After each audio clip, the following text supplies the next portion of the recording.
Bonjour à toi, formateur ou formatrice, et bienvenue dans cette nouvelle vidéo du blog formationdeformateur.fr. Aujourd'hui, je te parle du numéro de déclaration d'activité, autrement dit le NDA. Nous allons voir ensemble dans cette vidéo ce qu'est le NDA, si tu es concerné ou pas par le NDA, ses avantages et ses inconvénients, et surtout comment l'obtenir si tu es concerné. C'est parti!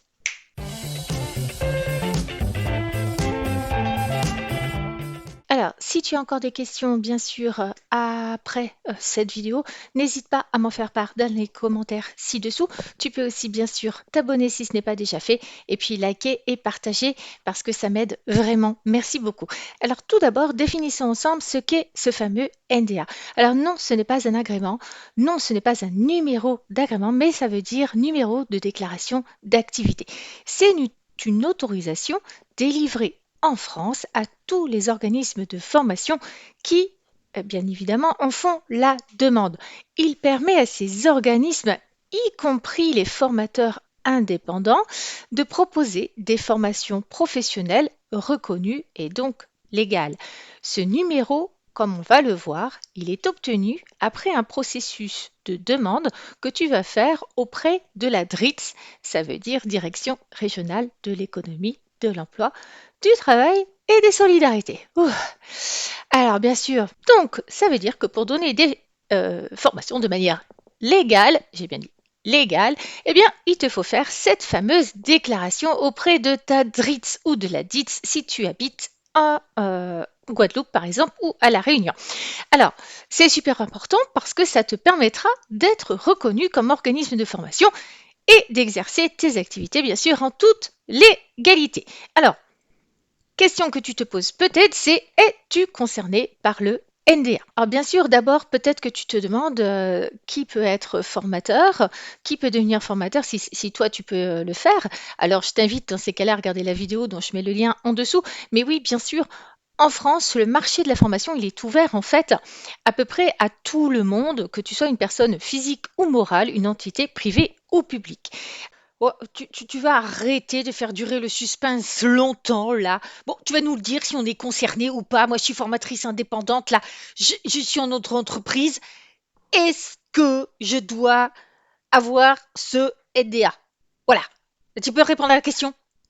Alors, es-tu concerné? Alors, on va dire que même si tu animes très peu de formations par an, même en sous-traitance, que tu animes des formations en ligne, hein, eh bien, tu es concerné dans le cas où tu vends des formations professionnelles pour adultes, même si c'est auprès de particuliers.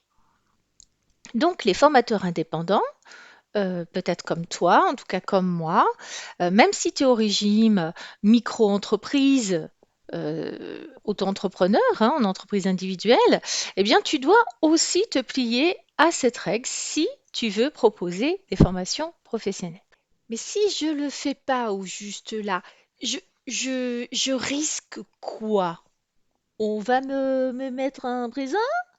Alors le risque, hmm, ouais, effectivement, je dirais qu'il est assez mince, surtout si tu donnes des formations de façon très occasionnelle. Les autorités elles vont pas débarquer demain matin pour requalifier ton activité en formation du jour au lendemain. Je ne sais pas. Mais par contre, je vais te lister les points importants à considérer pour déjà prendre cette décision. Est-ce que je fais l'effort de faire cette démarche ou pas? Puis après, on va parler des avantages et des inconvénients d'obtenir ce NDA. Donc, les points importants que tu dois considérer. Eh bien, déjà, c'est tout simplement la nature des formations que tu proposes. Si ces formations que tu proposes visent à développer des compétences professionnelles, même pour des particuliers, eh bien, elles entrent dans le champ de la formation professionnelle continue. Donc, bien sûr, ça inclut aussi les formations en ligne si tu vends des formations en ligne. Sache aussi que les formations, si tu les dispenses à des particuliers, elles peuvent, tes formations, bénéficier d'une exemption de TVA, mais pour ça, il faut posséder le fameux NDA. Et sache aussi que pour que tes formations soient légales en France, il faut que tu t'enregistres. C'est obligatoire de faire la demande auprès de ta DRITS et d'obtenir ce fameux NDA. Cette démarche va permettre tout simplement de garantir la qualité des formations que tu dispenses. Une chose particulière, c'est que si tu es en portage salarial, eh bien, tu n'as pas normalement à obtenir ce fameux NDA puisque tu utilises celui de ta société de portage. C'est le rare cas de figure dans lequel tu n'as pas besoin de faire ta demande de NDA. Et bien sûr aussi, si tu ne cherches pas à développer les compétences professionnelles de quelqu'un, mais par exemple que tu fais de la formation en aromathérapie pour des non-aromathérapeutes, tu n'es pas là pour en faire des professionnels de ce métier, on est bien d'accord. Toutefois, il va falloir que tu te renseignes auprès de ta DRITS avant de dire que ça ne te concerne pas. Alors, il faut savoir qu'il y a quand même énormément d'avantages à faire cette demande de NDA. Et puis tu vas voir aussi que c'est pas si compliqué, je vais en reparler plus loin dans la vidéo, ce n'est pas si compliqué d'entamer cette démarche non plus. Alors, les différents avantages d'avoir un NDA, déjà, c'est que tu exerces tout simplement déjà légalement tes activités de formation en France. Bon, je dis ça, je dis rien. Tu peux aussi, bien sûr, donner accès de ce fait au financement public pour tes apprenants. C'est-à-dire que les entreprises pour lesquelles tu vas travailler, elles peuvent demander à être remboursées pour tout ou partie de tes formations. Et puis, bien sûr, ça peut permettre à ton organisme d'obtenir le CPF et d'en faire profiter tes apprenants. Bien sûr, avec un NDA, tu renforces ta crédibilité et puis, du coup, on va te faire davantage confiance, notamment si c'est une entreprise, bien évidemment. Et puis, avec ce NDA, tu deviens éligible aux appels d'offres. Donc, si tu veux travailler pour l'État, par exemple, ça, c'est indispensable du coup d'avoir ton NDA. Et puis, ça va t'ouvrir du coup des opportunités commerciales que tu n'envisageais peut-être pas. Je n'oublie pas le dernier point qui est l'un des plus importants, qui est l'ouverture au droit à l'exonération de la TVA. C'est, je dirais, le plus gros avantage, notamment si tu travailles pour les particuliers, parce que pour les entreprises, ils s'en fichent parce que eux, qu'il y ait ou pas de TVA, ça ne change pas grand-chose pour eux. Mais pour les particuliers, c'est très très important. Euh, c'est l'exonération de TVA. Mais pour les particuliers, c'est Ah, très très important. enfin un truc qui C'est l'exonération de m'intéresse. TVA. Par contre, c'est pas du tout automatique, hein. C'est-à-dire que non seulement il faut que tu demandes le NDA, mais en plus, après, il va falloir que tu remplisses un formulaire spécifique, le 3511-SD, et que tu le renvoies à l'adresse dont tu dépends pour, en fait, demander cette fameuse exonération de TVA. Donc, tu pourras faire des factures sans TVA. Les inconvénients du NDA, c'est que c'est une démarche administrative. Donc, comme toute démarche administrative, il faut remplir un dossier, il faut se soumettre à un certain nombre de choses qu'il faut faire. Il y a des critères de qualité à respecter, voilà. Mais le NDA te permettra ensuite de demander Calliope et autres, hein. Bien sûr, bien sûr, si tu fais pas toutes tes démarches en ligne, il se peut que tu aies quelques coûts financiers, parce que si tu veux imprimer tout ton dossier et l'envoyer par la poste, forcément, ça te coûte un petit peu plus que si tu le faisais directement en ligne. Mais pour le faire en ligne, il faut un accès à Internet, etc. Il faut avoir scanné un certain nombre de documents. Donc, c'est pareil, si tu n'es pas équipé, ça peut te coûter plus cher.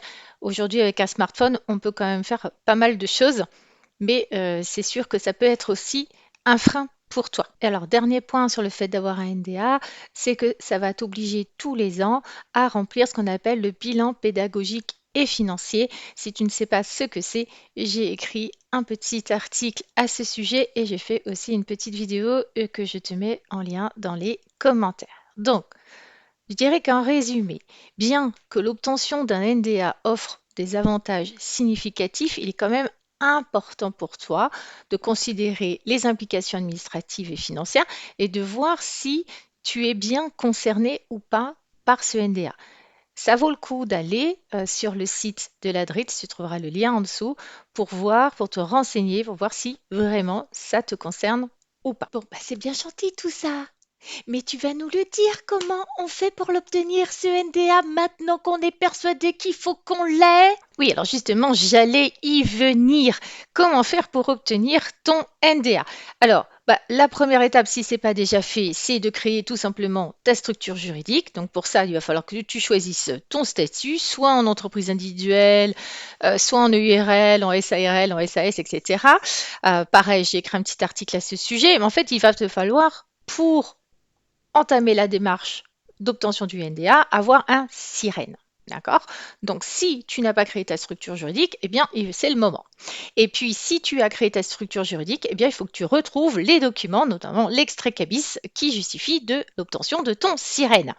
Alors, deuxième chose importante, c'est qu'il va falloir que tu ailles demander ton bulletin numéro 3 du casier judiciaire.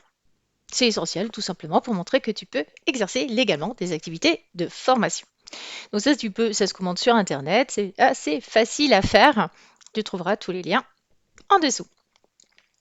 Bien sûr, tu vas aussi certainement devoir fournir un CV, montrer tes compétences, etc. Suivant les DRITS, c'est pas forcément demandé, mais je te demande toi déjà d'anticiper et de te préparer ton CV. De toute façon, tu en auras besoin pour plein de choses, comme tu as pu le voir dans mes vidéos sur savoir se vendre.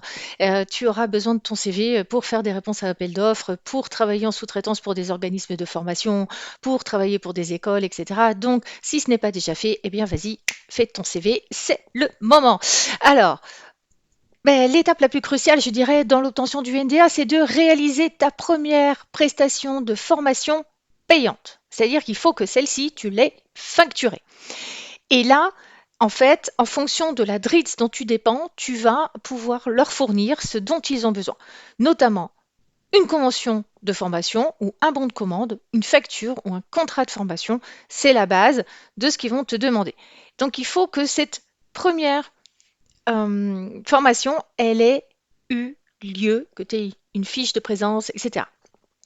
Donc ça, vraiment, renseigne-toi auprès de ta DRIT sur la liste exacte des éléments que tu peux leur fournir suite à ta première prestation de formation. Ça veut dire que ça ne sert à rien de te précipiter à demander ton NDA 8 mois avant d'avoir réalisé ta première prestation de formation, parce que ça ne servira à rien, tu ne pourras pas l'obtenir tant que tu n'auras pas fait cette première action de formation. Autant tu peux avoir préparé ton CV, ton bulletin de numéro 3, mais enfin, je crois que la validité, c'est 3 mois, donc fais attention à ça. N'anticipe pas trop non plus, mais enfin, en tout cas, il faut que tu aies fait quelques petites choses en amont, et une fois que tu as animé ta première formation, hop, tu vas pouvoir y aller. Donc, suite à ça, tu fais ta déclaration auprès de la DRITS, ou tu le fais en ligne, ou tu le renvoies par courrier postal. Je te mets en dessous le lien pour aller sur le site qui s'appelle mon activité de formation, tout simplement. Et donc, une fois que tu auras envoyé ta demande, il va falloir être un petit peu patient parce que le délai de l'obtention du NDA varie entre 2 à 6 semaines. Et voilà, maintenant tu es sur la bonne voie pour te lancer dans le monde de la formation en toute légalité. Et si tu as besoin d'aide ou de conseils, n'hésite pas à me poser tes questions dans les commentaires ci-dessous. Si tu as aimé la vidéo, eh bien, pense à la liker, à la partager et à t'abonner si ce n'est pas déjà fait. Je te dis à très vite pour une prochaine vidéo.